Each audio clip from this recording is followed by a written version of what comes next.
Have you ever been in an argument where it feels like you're talking to a brick wall? No matter what you say, the other person just doesn't get it. And honestly, you might not be getting them either. It's frustrating, exhausting, and leaves you wondering, why does this keep happening? Here's the hard truth. Every argument feels like a wall because we're not actually listening. We're just waiting to talk. Let me break it down for you. Here's your expanded section, written for smooth audio narration with natural pauses and emotional flow. When emotions run high, our brains shift into defense mode. It happens instantly without warning. 1 minute, you're having a conversation. The next, it's like someone flipped a switch in your mind. Your pulse quickens, your muscles tense, your focus narrows to a single goal: protect yourself. This isn't just frustration, it's biology. Thousands of years ago, this same instinct kept us alive. A rustle in the bushes, your brain screamed *danger*. Today, the threats aren't lions or rival tribes. They're words, a tone of voice, a disagreement with your partner, your coworker, even a stranger online. But your brain still reacts like it's life or death. So you stop listening, not because you're rude, not because you don't care, but because your survival brain has taken over. It's too busy scripting your rebuttal to hear what the other person is saying. That's the wall, an invisible barrier made of adrenaline and ego. You can't see it, but you feel it. Every failed conversation, every argument that goes in circles, every time you think, why won't they just understand? That's the wall doing its job, and here's the brutal truth. The more you push against it, the thicker it gets. Because when you raise your voice, they raise theirs. When you interrupt, they interrupt back. It's not a dialogue anymore, it's a duel, and nobody wins a duel. Hearing words is easy. The sound enters your ears. Your brain recognizes the language. Technically, you've received the message, but listening, that's something else entirely. Listening means pressing pause on your own thoughts. It means silencing that inner voice that's already crafting your response. Real listening requires you to lean in. Not just with your ears, but with your curiosity, because every sentence has layers. The words themselves are just the surface. Beneath them, there's always something deeper: fear, insecurity, an unmet need screaming to be acknowledged. When someone snaps, "You never listen to me," they're not really angry about your hearing. They're terrified of being invisible in your eyes. When your coworker resists your idea with, "That'll never work," they're not attacking your creativity. They're paralyzed by their own fear of failure. The tragedy, most of us miss this completely. We're so focused on the words coming at us that we never hear the silent earthquake beneath them. We think we're communicating, but we're just exchanging monologues.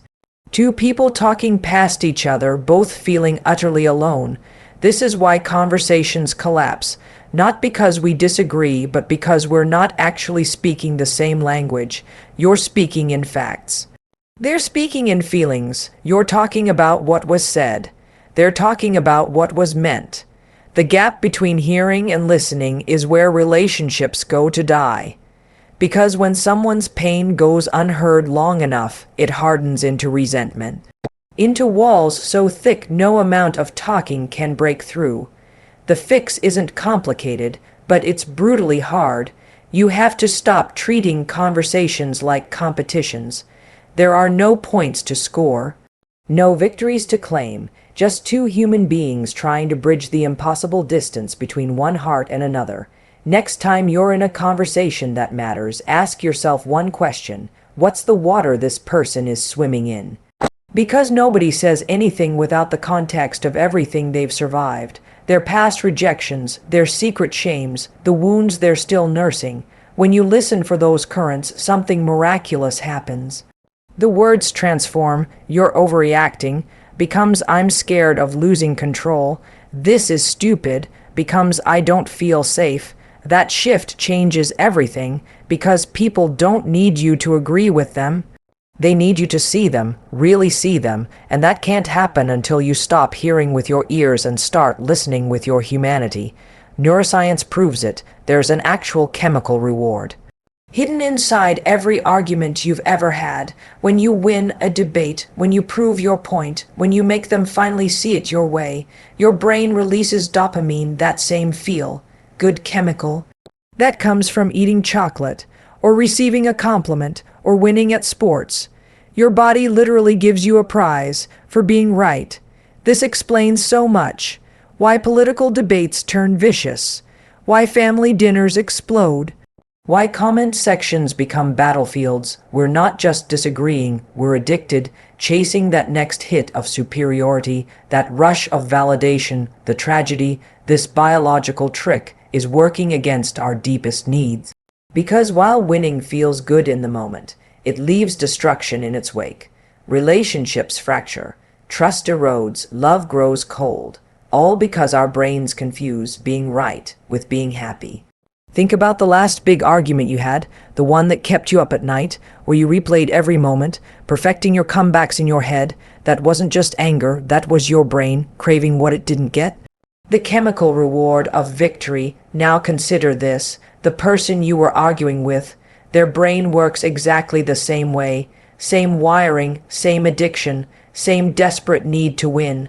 This is why arguments go in circles. Two dopamine, starved brains, locked in combat, neither willing to surrender because surrender means withdrawal. It means no chemical reward, just the uncomfortable silence of being wrong, of not mattering. Here's what neuroscience won't tell you, but your heart knows. No one ever changed their mind because they lost an argument. Real influence doesn't come from force, but from connection, from putting down your weapons and picking up curiosity.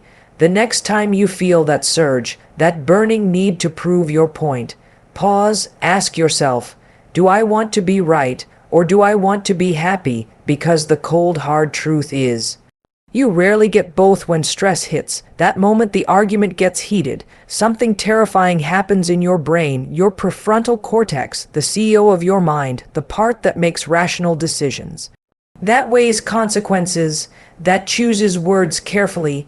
It goes offline, like a computer crashing, like lights flickering out, and what takes over? Your amygdala, the ancient alarm system, the part wired for survival. This isn't a metaphor. This is biology, measurable, observable, happening right now in millions of arguments worldwide. That's why PhD holders scream insults, why CEO throw tantrums, why loving partners say unforgivable things. Intelligence means nothing when your brain is in fight mode.